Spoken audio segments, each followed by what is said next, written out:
Ini aku bacain aja nih, ada nih. Oke, oke. Oke, jika ada buyer membeli apartemen dan sudah melunasi pembayarannya, tetapi belum ada kejelasan untuk sertifikatnya, itu hukumnya bagaimana, Pak? Apakah bisa dikatakan developer tersebut wan prestasi? Dan mengenai biaya pengalihan hak, apakah biaya pengalihan itu hitungannya semua sama, Pak? Nah, terkait dengan sertifikat ya, jadi di sini saya menjelaskan sedikit terkait peralihan hak lagi nih. Nah, ada yang biasanya peralihan hak atas tanah secara sempurna. Nah, secara sempurna itu dalam arti si buyer ini punya uang cash untuk melunaskan pembayaran properti, si dari seller dia sudah ready nih, siap unit. Jadi kan siap unit, siap hak atas tanahnya, siap sertifikatnya. Jadi tinggal peralihan doang. Peralihannya dengan apa? Si buyer membayar, melunaskan properti, dilakukan AJB antara buyer dengan seller. Nah, AJB itu udah bisa menjadi alas hak peralihan untuk sertifikat. Nah, tapi sebenarnya secara de jure, ya kan, dari AJB itu sudah bukti peralihan hak. Kita sudah sudah diakui secara hukum sebagai pemilik yang sah atas tanah tersebut. Sebagaimana saya jelaskan tadi bahwa peralihan hak itu dibuktikan dari akta yang dikeluarkan dari notaris. Apakah itu akta jual beli, hibah, tukar menukar, dan segalanya tadi yang saya sudah sampaikan. Nah, jadi ketika kita sudah PPJB, nah ketika kita sudah bayar lunas, ketika rumah sudah siap huni, nah seharusnya dari pihak developer sudah bisa membuat AJB, gitu kan? Nah, sudah bisa membuat AJB. Nah, permasalahan terkait dengan sertifikat itu sangat banyak problematikanya di BPN. Makanya kadang dalam waktu berapa bulan itu nggak cukup untuk mengurus sertifikat. Nah, tapi dibalik lagi itu semua, pada saat PPJB, seharusnya pada saat penandatangan PPJB itu dari pihak pembeli, dari pihak penjual atau seller atau developer itu sudah menyiapkan terkait dengan hak atas tanahnya, karena itu kewajiban undang-undang. Itu kan kewajiban undang-undang ketika memang dia sudah dia sudah melakukan PPJB, dia sudah menandatangani AJB, sertifikat HGB itu atas nama penjual atau developer atau seller itu sudah ada, sudah tersedia, maka itu sudah bisa ditandatangani AJB-nya, ya kan? Nah, pertanyaannya nih, AJB-nya sudah ditandatangani atau hanya masih serah terima doang, Bu? Bu siapa tadi? Jadi dia masih PPJB, jadi belum AJB juga. Oh, belum AJB juga, jika belum. Oke, siap. Nah, ketika PPJB pasti diatur tuh jangka waktunya, kapan serah terima, ya kan? Nah, serah terimanya kapan diatur di dalam PPJB. Ketika dia terlambat serah terima menjadi AJB, serah terima unit dan dibarengi dengan AJB. Nah, di situ pasti dari pihak developer udah wan prestasi. Balik lagi tadi yang dengan Pak Budi tadi. Nah, dengan Pak Budi tadi ada 3 konsekuensi, ada 2 upaya hukum dan 3 konsekuensi. Gitu kan? Upaya hukum apa? Yang pertama somasi. Kenapa dia tidak menyerahkan dengan jangka waktu yang sudah lewat tenggang waktunya? Nah, yang kedua, ketika memang somasi itu tidak diindahkan, bisa melalui gugatan. Nah, kompensasinya itu adalah denda, ganti kerugian adalah dan bunga, gitu.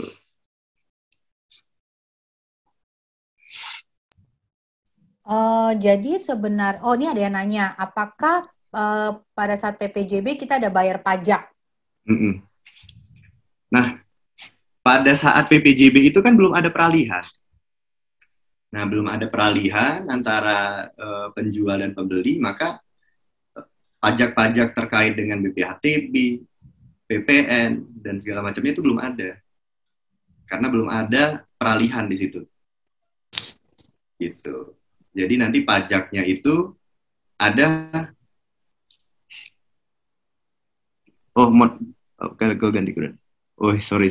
Kalau ganti kerugian sesuai dengan. Oke, sorry tadi baca lagi. Jadi ini apa namanya terkait dengan PPJB.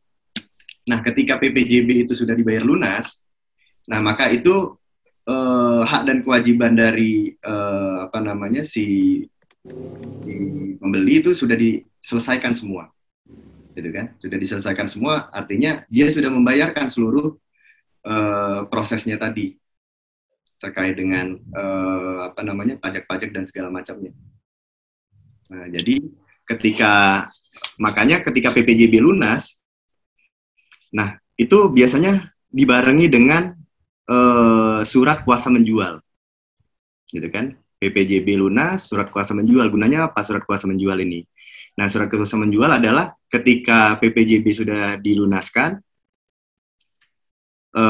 artinya si buyer itu bisa langsung melakukan AJB, gitu kan? Karena surat kuasa menjual itu sudah diserahkan kepada si pembeli.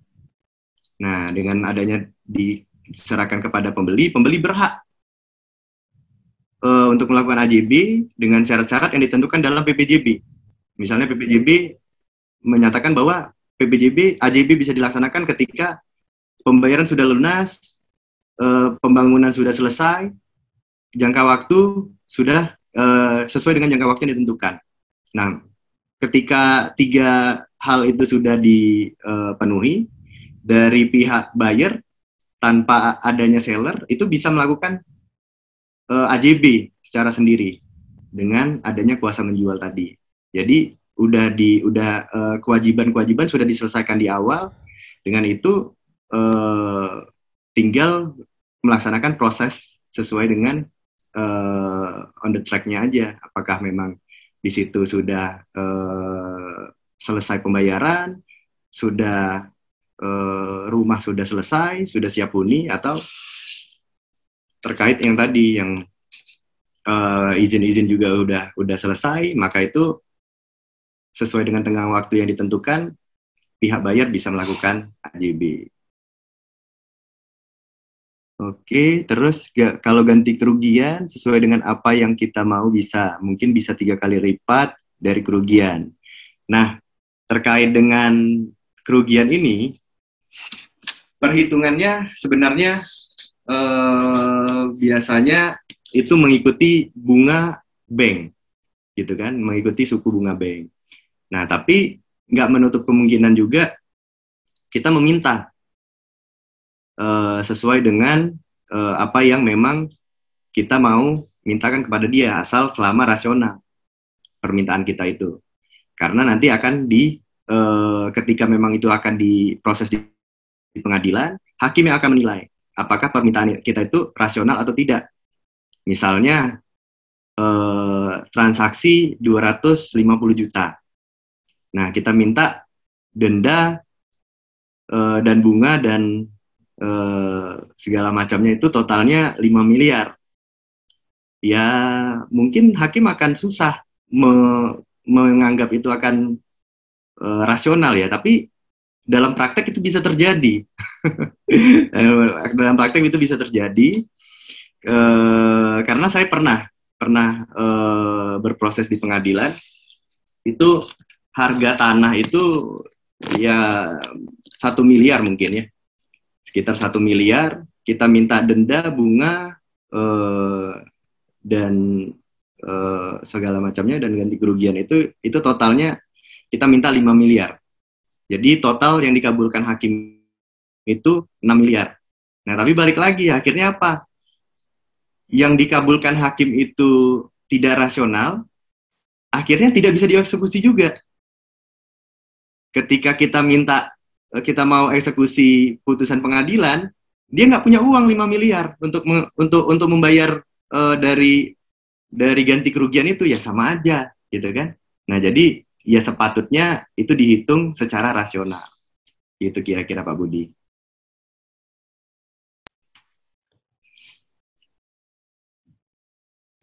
Terus selanjutnya nih surat kuasa pengambilan dokumen. Nah, maksudnya apa nih Pak surat kuasa pengambilan dokumen?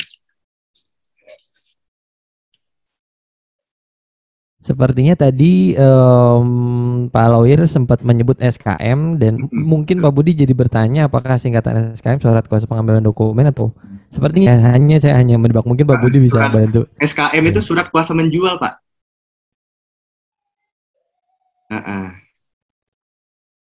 Jadi surat kuasa menjual itu yang tadi saya sampaikan bahwa ketika kita di BPJB itu disertai dengan surat kuasa menjual, nah jadi pihak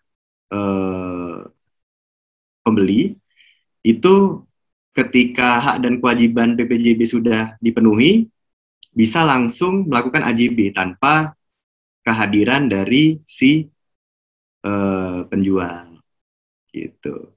Nah itu sebenarnya pernah juga menjadi sengketa. Nah sengketanya itu gimana?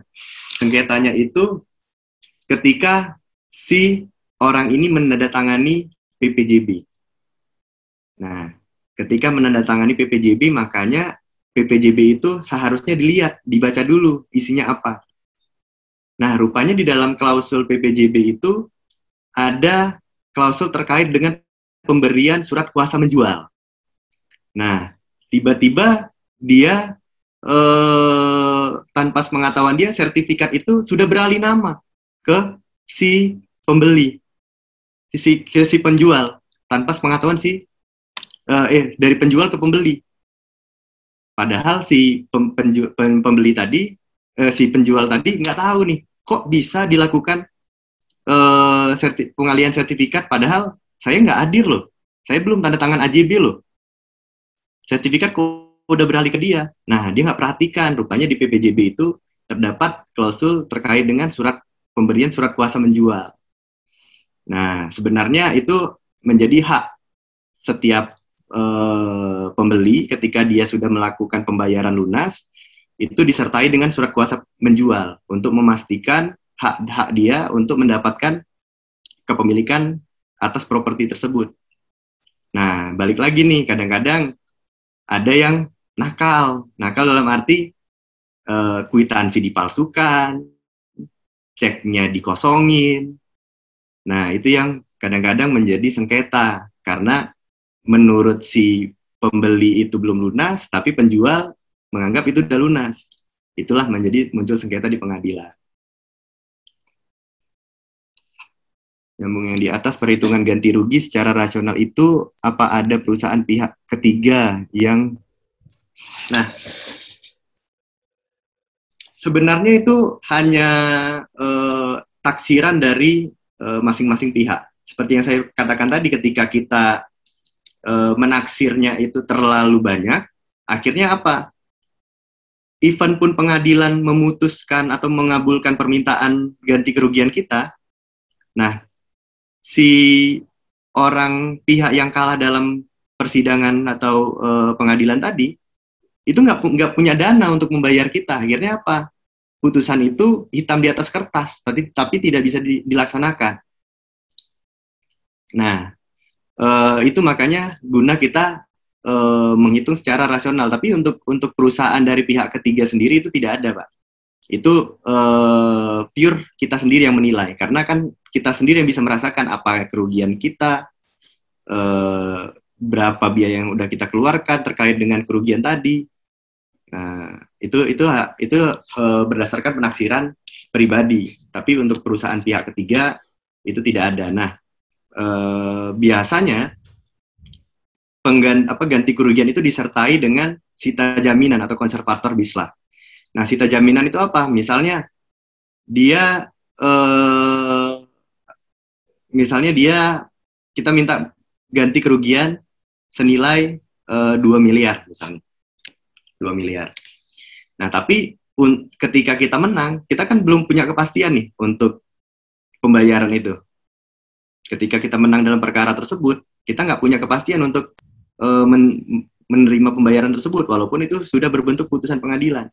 Nah, maka itu butuhnya sita jaminan. Sita jaminan itu apa? Sita jaminan ketika dia tidak mau membayar, kita berhak untuk menyita aset dia. Nah, itu bisa dimohonkan juga bersamaan dengan ganti kerugian tadi. Jadi permintaan sita jaminan atas aset atau properti dari pihak dia. Jadi ketika dalam waktu tertentu pengadilan sudah memutus bahwa dia harus membayar ganti kerugian tersebut, dia tidak membayar, maka pengadilan akan menyita aset dia untuk dibayarkan kepada sebagai ganti kerugian dari pihak yang dimenangkan di pengadilan. Gitu Pak kira-kira. Nah, ini Pak Arimansyah izin masuk sebentar karena ternyata nggak berasa udah jam 8:45. Wah, dan kita terhipnotis dengan segala pertanyaan dan penjelasan yang luar biasa nih dari Pak Arimansyah. Kita kasih applause dulu dong untuk hari ini Pak Arimansyah. Iya. Jadi izin dulu nih Pak Arimansyah ya, kayaknya Pak Arimansyah juga masih siap menjawab sebenarnya, masih siap menjawab dan siap juga memberi pencerahan kepada kita mengenai PPJB. Kabarnya sih ada jilid 2 ya Bu Ros ya. Iya, jadi teman-teman, jadi ini jadi kita memang selalu on time, selalu on time. Kita pengen kita quality time sehingga teman-teman juga terbiasa untuk hadir on time, ya kan? Karena ini benar bagus banget buat kita dan bakal ada jilid 2, jilid 3, jilid 4, jilid 5 selama invoice-nya nilainya 0. Oh enggak, salah ya. Oke, jadi thank you banget Pak Lawyer yang terhormat Pak Arimansyah. Tapi sebelum itu kita mau ngapain nih Coach? Thank you banget.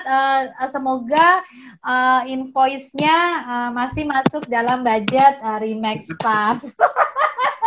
Oke. Gimana kita mau selanjutnya ngapain nih Pak Andra? Iya, oke. Dan karena memang sudah jam 8:46 bahkan sekarang, terima kasih semuanya sudah masih semangat sampai dengan hari ini. Kita kasih kids cheering dulu. Yeay, gitu ya. So, sebelum kita mengakhiri kebersamaan hari ini, kita mau foto bersama dulu. Bersama dulu. Ayo, kita sama-sama menghormati Pak Ari. Jadi, yang memang memungkinkan dan disarankan juga memungkinkan jadinya gitu ya. Silahkan kita buka mic dulu. Buka mic ya. Buka foto dulu. Buka kamera dulu, kita foto bersama. Dan juga ini tadi sempat ada pertanyaan Pak Ari, apakah dibagikan presentasinya? Nah, ini nanti mungkin boleh. Boleh ternyata ya, Pak. Kita bagikan. Yang mau hubungin saya boleh langsung kontak saya lewat telepon, tadi ada di presentasinya. Nah, ini asik banget ya. Oke, sip. Jadi nggak sabar habis ini mau ngontek Pak Arimansyah untuk menanyakan sengketa yang ada gitu ya. Kirain mau ngajakin ngopi. Ngajakin ngopi. Masih ini Bu Ros, masih bahaya, masih merah dan juga masih hitam. Siap. So hati-hati di rumah aja. Oke, yang bisa buka kamera siapa lagi nih? Hanya ibunya Kevin dan Bu Grace. Iya. Ada lagi yang lain? Oke, dan ya nggak apa-apa ya, mungkin Pak Arimansyah karena memang malam sulit juga sambil nemenin anaknya mungkin ya, sambil nemenin anaknya tidur dan juga tadi masih bareng anaknya dan lain segala macam, mungkin juga ada yang bahkan masih di jalan di luar belum sampai rumah. Tidak apa-apa, kita hormati aja sama-sama. Yuk yang memang buka kameranya saja. Kita foto bersama terlebih dahulu ya, Next mungkin biar pada inget ya Bu Ros ya gitu, bahwasanya di jam 9:40 lebih lah gitu. Itu ada sesi foto-foto, jadi di jam 9:30 udah touch up dulu, udah ngelap dulu gitu ya, biar fotonya rapi gitu ya. Oke, sip ya udah, sip. Kalau gitu kita foto dulu. Ya, 1 2 3. Oke, sip. Satu kali sebentar ya. Satu gaya lagi. Sekarang yang ceria ya, Bu Grace, gaya ceria Bu Grace boleh ya, Bu ibunya Kevin juga. 1 2 3. Sip. Oke, terima kasih. Dan jadi sepertinya gimana Bu Ros, ada closing note? Ya, itu aja teman-teman. Next week insya Allah kita balik lagi dengan Property Talk dengan tema-tema yang berbeda dan kita akan open semua di grup kira-kira minggu depan mau temanya apa. Begitu Coach Chandra, sekian dari aku. Oke, dan Pak Arimansyah, Pak Lawyer kita mungkin ada closing note juga? Ya, bagi Bapak Ibu semua mungkin yang ada penjelasan yang kurang jelas bisa hubungin saya welcome dengan konsultasi-konsultasi, monggo nggak apa-apa selama belum sengketa gratis. Selama belum sengketa gratis ya. Oke, kalau gitu terima kasih semuanya dan juga Pak Arimansyah yang sudah bersedia berbagi hari ini.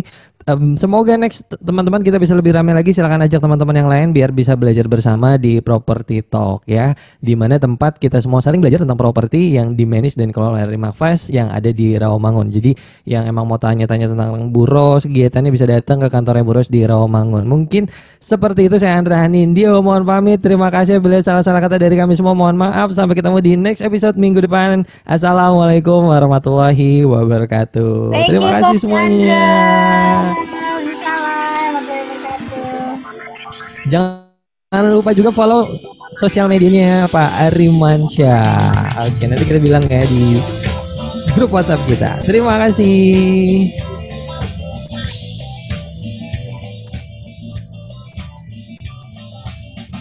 Luar biasa nih Pak Lawyer kita malam ini ya, Bu Ros ya. Iya, luar biasa juga sih. Snapshotnya mending nyebelin.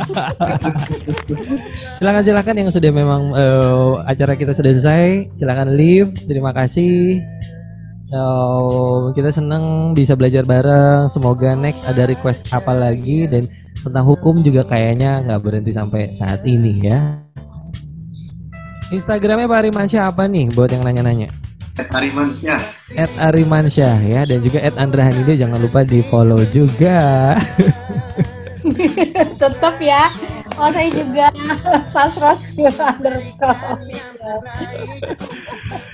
Oke, terima kasih semuanya ya. Kita mohon pamit dulu ibunya Kevin. Sampai ketemu lagi. Izin rekan-rekan semua, berarti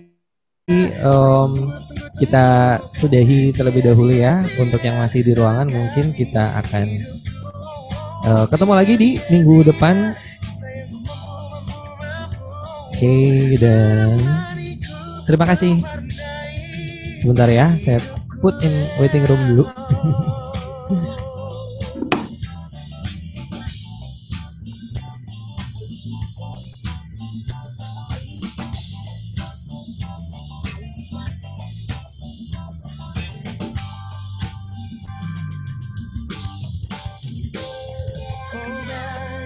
Oke, dan keren. Aduh. Juga masuk banyak ya chatnya.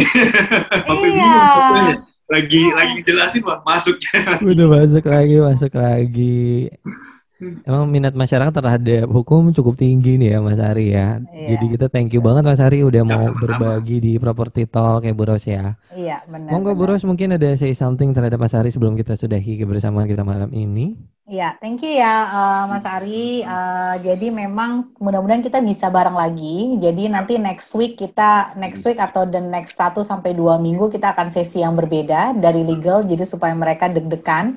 Nanti aku serahin sama Pak Lawyer kira-kira yang selanjutnya. Kalau saya lebih ke mungkin ya yang lucu tuh Coach Andra, kayak transaksi AJB itu kayak misalnya dia sudah divorce atau enggak sudah meninggal, ya kan? Nah terus kemudian atau enggak harta gono gini dia belinya pas gadis, ya kan? Nah itu tuh berkelit tuh, ya kan? Atau enggak pisah harta, atau enggak kalau misalnya ternyata dia menikah sama orang bule, itu kan dia jadi satu tuh ya gitu. Nah itu juga cukup menarik tuh Pak Lawyer. Oke nggak itu ya kalau kayak gitu-gitu? Bagus ya.